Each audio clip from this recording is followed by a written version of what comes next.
Welcome to the program, The Uganda We Want.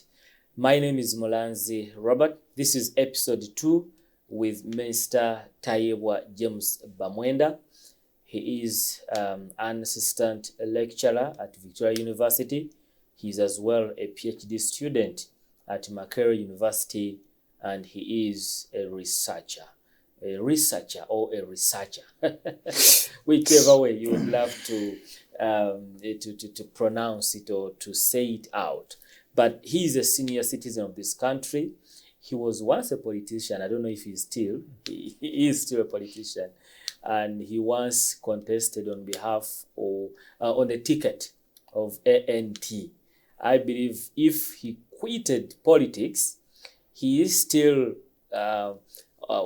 holds the principles and the guidelines and the rules of ANT, or the ideology of ANT, because in our first episode he talked about that that our nation was built, that there's an ideology that our country was built on, which somehow, somewhere, as we've been progressing and growing as a country, we were diverted from it, and it was so good to hear that. And if you want to hear more in what he said in the first episode, please go on our YouTube channel, The Uganda We Want. You will find out that program. Please listen to episode 1 with Mr. Tayebwa James Bamwenda. He said some good stuff there, and it'll be good for you to catch up with us on this second episode if you had listened to the first episode. It's certainly a pleasure again to have you in the program, The Uganda We Want. This episode 2, if I recall very well, in the last episode, as we are signing out, you said, if we want to build a nation, we've got to invest in the education sector. We have to invest in the health sector and many other sectors. But the question still hangs, how can we do the investment? Could you please greet our viewers, and right away you recall from where you stopped last time. Thank you, Mr. Moderator, for the wonderful opportunity once again to have a conversation with the nation. Greetings, our dear and esteemed viewers. Maybe just pick up from where we stopped. I would want to emphasize to our dear viewers that a government has particular mandates. It has a duty to make policies, sound policies, that govern or that guide the implementation. So for us to achieve the Uganda, we've got to look at the government. And government that has the mandate. Of course, government has particular arms. The parliament is charged to formulate policy and other laws. But of course, in conjunction with the interests of the government, the sitting government in power. So the policies come from the interests or the development plans as espoused by the executive, adhered to the parliament, and they make policies that would affect the implementation processes. Now, the executive arm has a duty to implement whatever the policy recommends, okay? But most importantly, the government has a duty to regulate. Now that we have a government that has been conditioned by the other policies that I've told you, the structural adjustments, okay? And now the government has chosen to take that path, which is capitalistic in nature. The government has one utmost duty to regulate these people, because naturally, within our nature as human beings, we are already self-centered and very appetitive. And when you give me an opportunity to be more self-centered, if I you go open away up the space, dancing and enjoying. If you open up the space and you leave me unattended to, you don't know what people are capable of. You go to Chikuru, and you see what the business community is doing. Do you know that actually in 2019, before COVID, yes, UNBS, Uganda National Bureau of Standards, authored a document, and it had some very worrying statistic that about 70% of the goods that are in the market are either substandard or counterfeit. A body that is charged with ensuring standards. that nothing should come to Chikubo, nothing should come to Nakasero without a certificate, without meeting the required standards to be on the markets. But it comes to admit that 70% of the goods on those markets, and these are both local and exported. Imported. Okay? Now, what are you eating? What am I eating? What are we consuming? These are things that, because they are substandard, they have capacity to carry some dangerous chemicals, which are dangerous for our health and survival.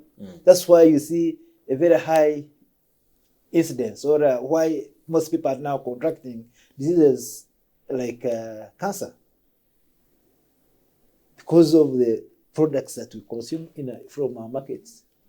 And all that came through the country choosing to go capitalistic. Look at it from another angle. That's one example. Look at corruption. 44% of our national budget is lost to corruption-related cases. And we can talk of so many things. Corruption is so many things. You can look at the direct money that is stolen from government coffers by the different players, the money that is lost through tendering processes. And relief. There's one that is... this was a relief. Yes, this was a relief bonanza. We can talk about... oh my goodness. The employment sectors, people who are employed, we have who are not ghosty teachers. Yes, who are not doing their... we so have when ghosty... you compute all these details, you will find that we make financial loss of 44% of our national budget to corruption.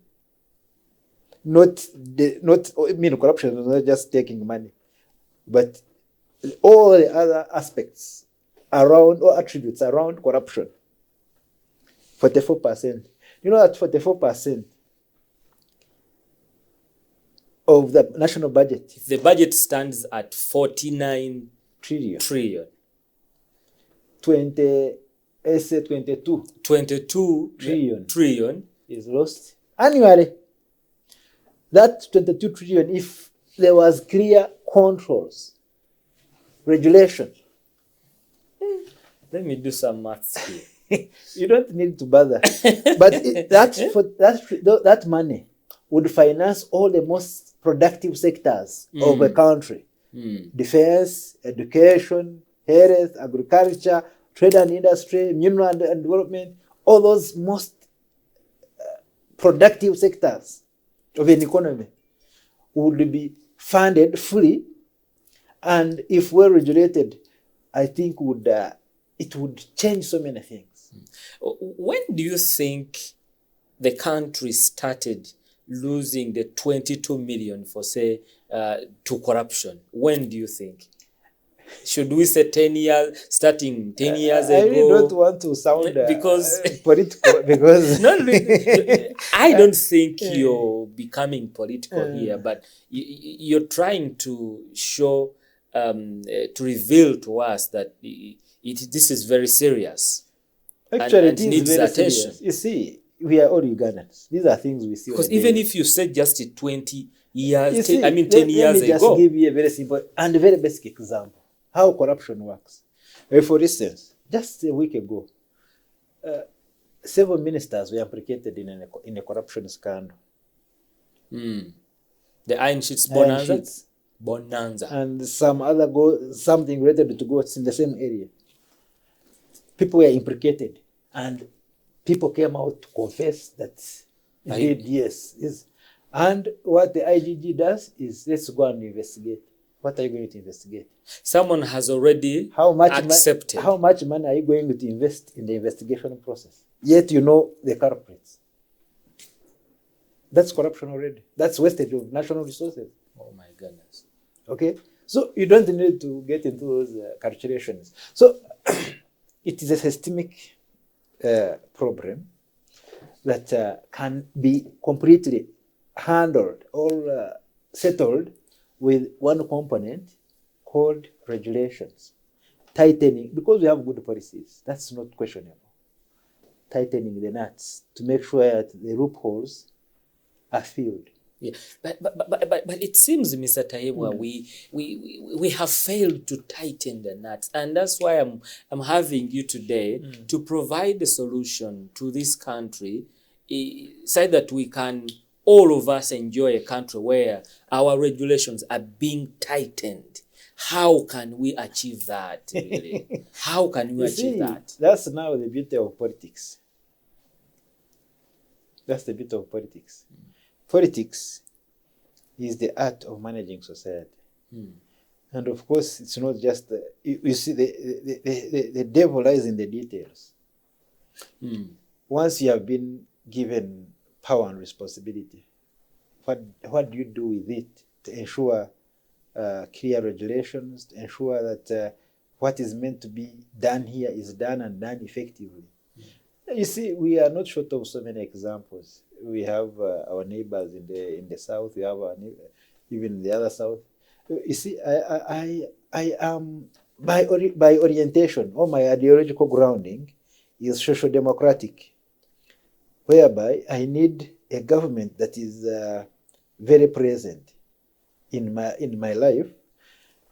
I don't mean this business of human rights. I really don't. They are not so fancy and not fashionable to me. I really don't care if I had a president in Museveni who is an iron hand, curtail us, but do things, do roads, do schools. Let education be real education. Like in the past, still, you would see people coming from Kabale, going to Gulu to have education, to Karamoja, coming from Karamoja, going to Mbarara to have education. I mean, if you were to track Museveni's history, most of the people that have served with him in his government were his hobbies in Entare. But most of them were Nandi Banyankore. The Chirunda Chibejinjas, the Who's, they were from all over the country. How many people do still move from Karamoja to go and have education in Kabale? The farthest you can go is Masaka if you're from Kampala. That was nationalistic in nature. But now, of course, the other problem, I don't want to even blame it on our presidents. They are also hang-tied. They have been forced, they have been coerced to open up the markets. Once you liberalize education, what do you expect? Now, the private institutions are more numerous in terms of numbers. There are many more than the government institutions. The government schools, yeah. Both private, primary, secondary, even tertiary institutions. Now they are in the hands of individuals. If I'm given a chance, if I am an appropriate of a school, what would I do if I'm not regulated? Because at the end of the day, you want to make money. That's your utmost interest. Yet education is a service. You are building skills for a country. Education should be targeted to clear policies and regulation, both in terms of curriculum and also with the fee structure. Look here in Uganda, every school charges the fees they want. They wake up and make a decision over that. Creates a class. No question. That creates a class society. Because how many teachers do teach their kids in the schools they teach from? How many? because they know the nature and the quality of education they are providing is not worth for their kids. They would also want them to go into private schools to get a better education. To me, that's ridiculous. You're creating a class society. So who to blame on that? Policy and the government, because it's not doing the regulatory. To me, regulation is utmost. In a society, you see, in a capitalistic setting, when government is detached from the other core mandates of doing business, trying to, like the socialist governments do, to be very assertive and present in the lives of the people. Now they are saying, let's scale it down to do the policy, to do the regulation, okay? And a few essential government services. Now, if you are charged with that small responsibility and you do not enforce regulation to give some leeway to the private players, what do you expect? But we have a ministry in charge of education. We have like over 2 or 3 ministers in education. To tell you the truth, if you paid attention, don't they see this? Are they blind? But you see, the other ugly part that I really wouldn't even want to get into, because sometimes when you start discussing these things, you sound political. When it is not very necessary. Like, for instance, I really wouldn't want to discuss some of these things because I teach in a private university. So it would be like a contravention of, but I have nothing personal. I love private sector. It should do its part. But the government has a mandate to regulate, to create standards that cut across for private and government. Let the private players do their role. Let them create an environment for them to flourish. But let the government step its foot there. But the other ugly part I do not want to discuss is that some of these facilities are managed by some politicians. So how do you regulate yourself? So these are ugly. So, but I'm discussing a Uganda would want for my kid. A future, at least let Ugandans know that it is a duty of the government to regulate, to create a level ground. You see, when we are growing up, most of the families were almost average in nature. They had bare minimum, because, okay, it was in the village setting. So we would walk long distances to go to school, but we would meet all kids from that environment because there were no private schools for competition. But now, a few seconds, there's a private school, okay, which is also not very bad. But how are they coming in? But now, also, you need to look at the quality of education that is being provided by the public institutions, the primary public schools, the secondary public schools, the tertiary public schools. Because they are not competing favorably. Because for them, they are not playing with the same cards of forces of demand and supply. Because the government can control them. Because government has a direct mandate and capacity to control, because they are the funders. Okay? How about these private players? Because for them, their interest is making their schools attractive and make money.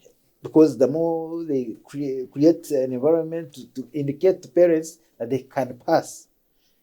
But of course, there's been a trend. There's been a change. And I commend the ministry for this. This business of focusing on results creates a dangerous situation. That's what we've been following. Yes, it creates a dangerous situation. Go to school where you can pass, whether you've learned or not. The question is, are we training? Are we training for national development? Are our mandates as academic institutions tailored to national development plans? And that's where government comes in to say, for us as a country, this is our focus. This is where I want to go. So you say, We have minerals coming in, we have gold, we have oil. Let's try to focus all our human resources in these areas such that by the time we start exploration of oil, we have so many human resources. That's where now government comes in, planning and regulating.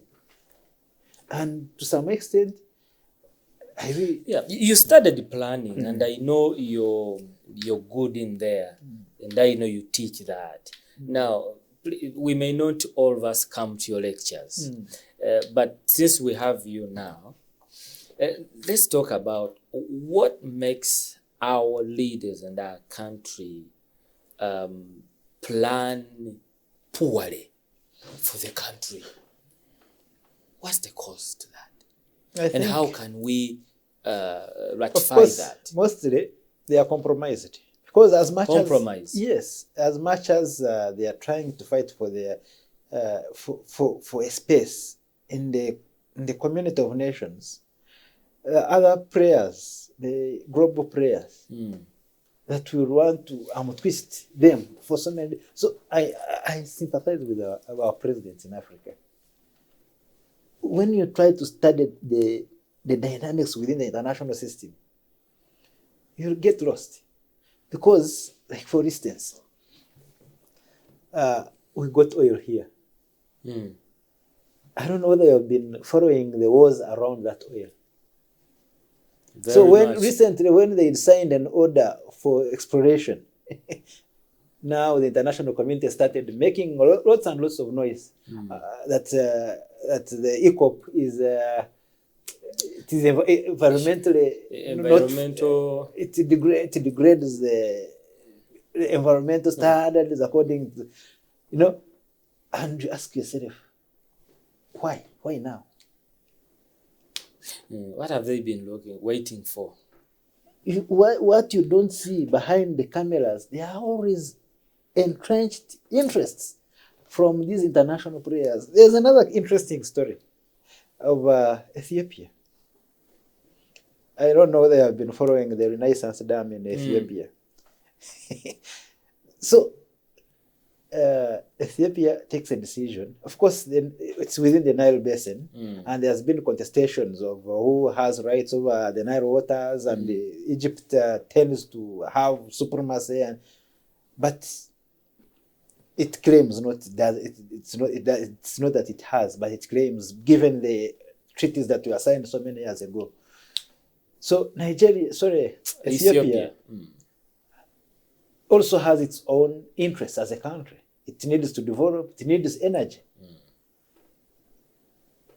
So it takes a decision to construct a dam. Firstly, they are denied funding from the international players.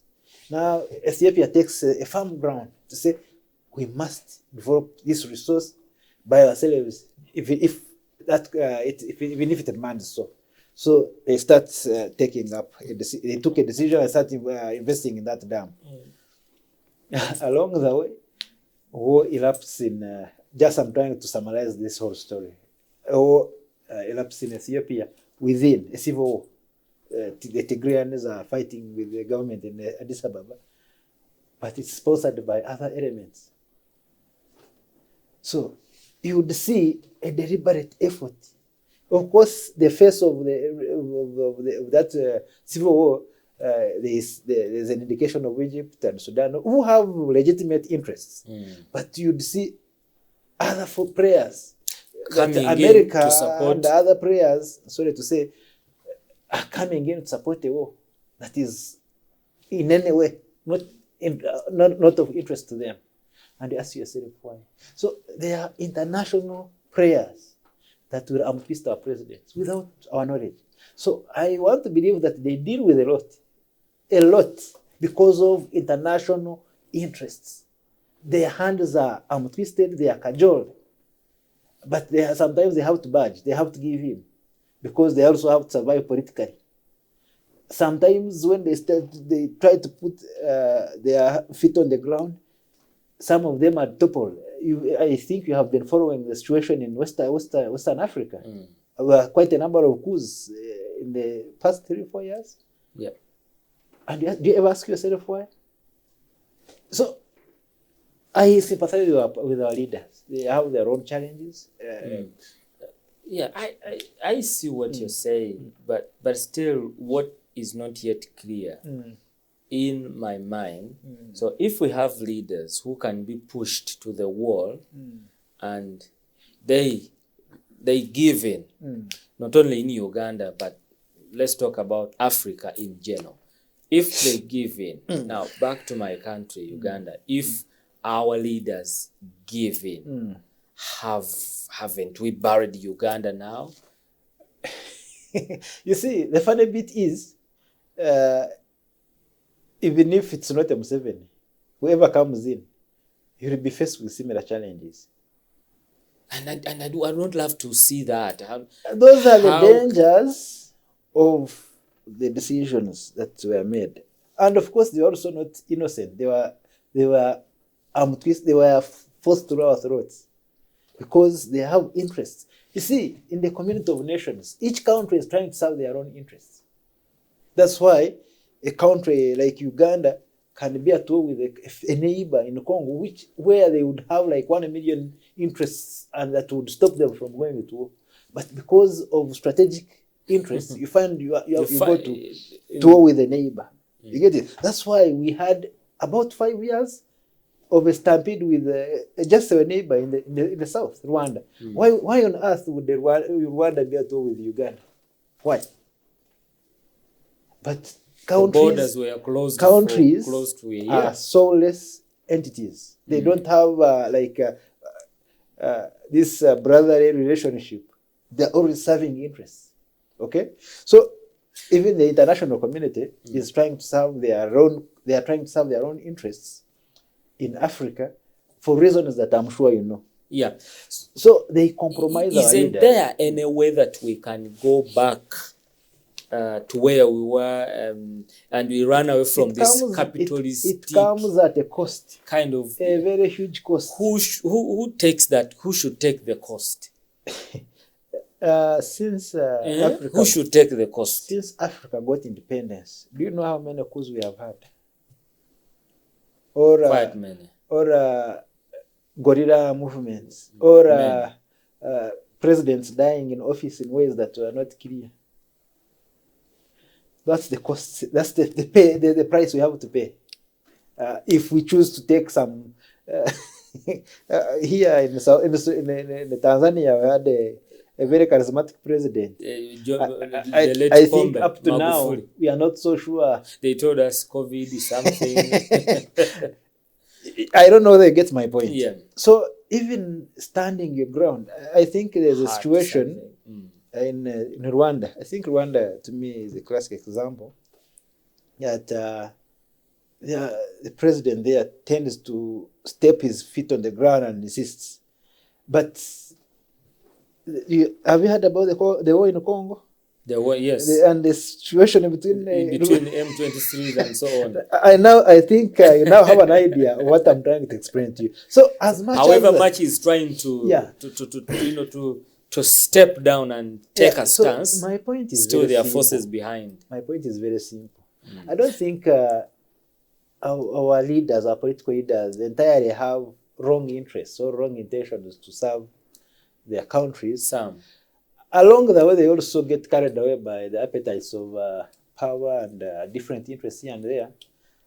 But some end up doing things they do because of the circumstances that they are surrounded with.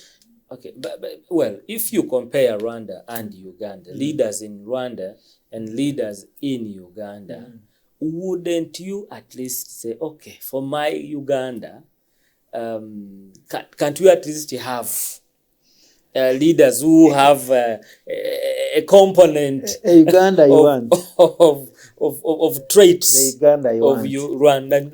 Rwanda leaders? The Uganda you want. I don't want to compare nations, but moving forward, I wish would there's some idea that was being mooted by the current IGG. Honorable Betty Kame, federalism. I think it was kind of misconstrued it was packaged in a way that it would easily kind of shed some tribal undertones or those other chauvinistic tendencies. But my thinking is that it would have been a good and very bright idea. We need to compartment Uganda into development blocks or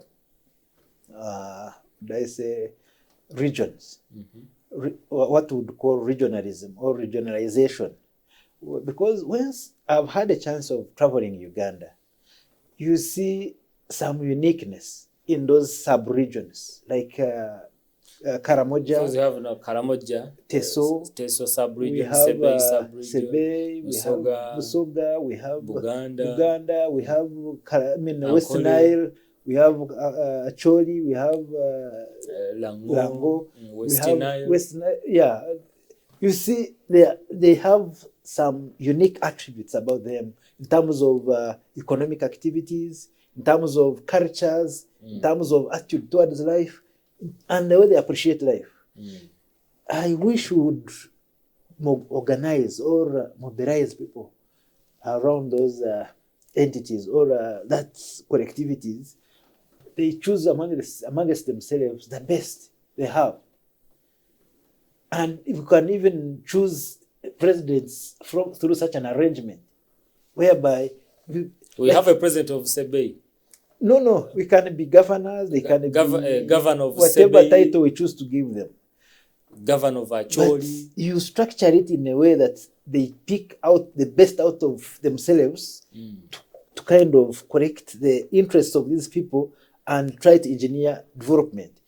If you pick a leaf from what's happening in Kenya, they have county governments. Those county governments are headed by governors. And just just check out the statistics of the governors. Most of them are professors, doctors. They pick the best of their communities to lead those governments. And these governments, they are very big. They are bigger than those regions that we have been talking about. But they compete for development. You see that there is a trajectory. Just Kakamega County in the western parts of Kenya has got some structures, facilities that but look at the leadership. Far away from look at the leadership. Kampala or Wakiso. Look at the leadership. They have professors. Yeah. What's his name? Professors. But actually, most of those counties are headed by professors, doctors. Why? They look out for the best. People who can plan, who can propose good ideas based on facts, who can read through scripts and understand what is good for their people. Okay? Then compare them with the crop of the leaders that we have here in our parliament. How about if we do it by kingdoms? Because we already have that's chauvinistic. You are looking at it from these people also coming from.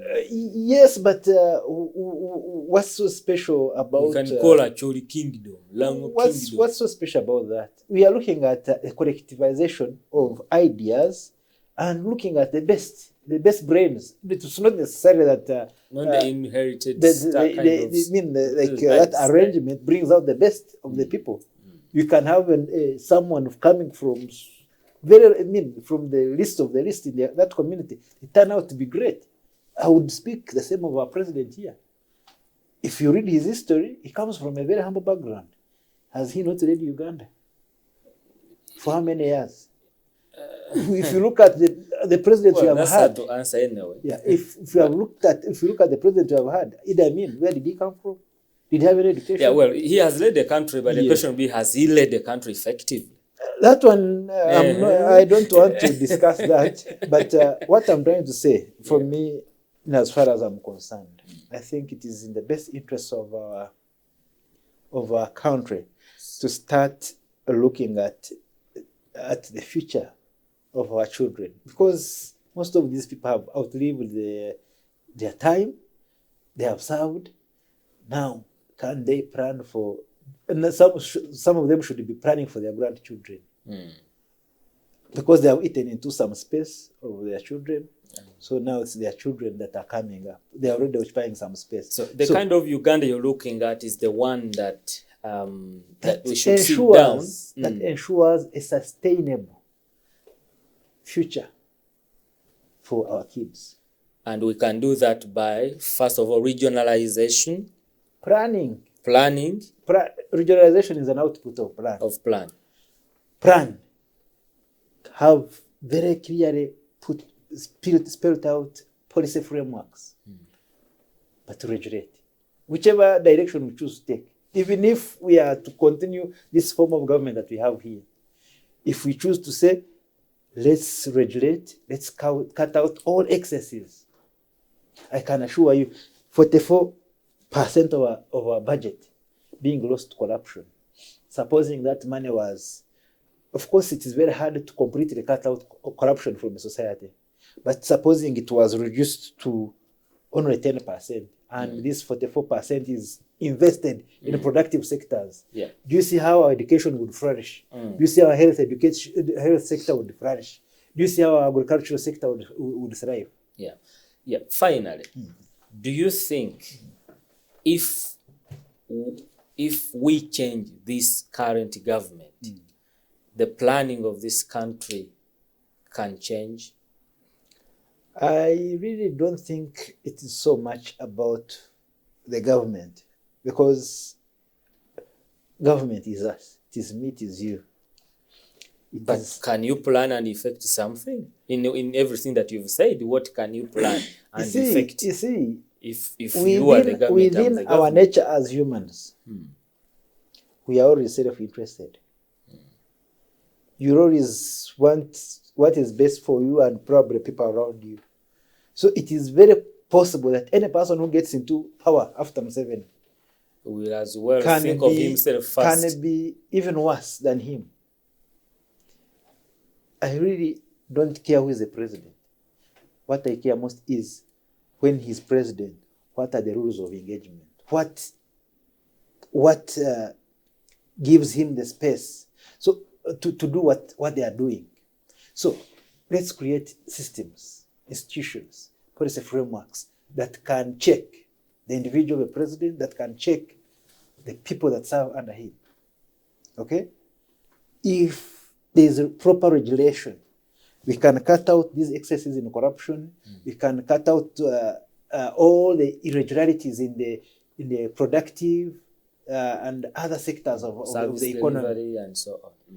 For as long as there are systems, for as long as there are institutions, for as long as we have policies and laws that can bite. If we say this is the journey we are taking, it comes for you if you tend to divert. Then for me, I can go and do my other things, knowing that the government in charge or in power will handle. Face the camera and give me your final thought on the kind of Uganda that you envision. My thinking, as said before, I would want a Uganda that pays attention to details, that can regulate itself. Because everything starts and ends with power, political power. So I would want to see power that is self-regulating, that is based on institutional frameworks, that can check the person of a president, that can check every person that serves under a particular regime. There I would be sure that for as long as the laws, the frameworks, and the systems can check themselves, can check every individual within a nation, then I would be sure that my kids can have a bright future. Wow. Thank you so much, Mr. Tayebwa James Bamwenda, for sharing with us the kind of Uganda that you envision in this second episode. You've heard it from him.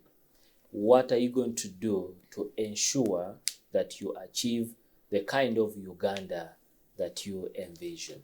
This is the Uganda we want. My name is Mlaz Robert. Bye-bye.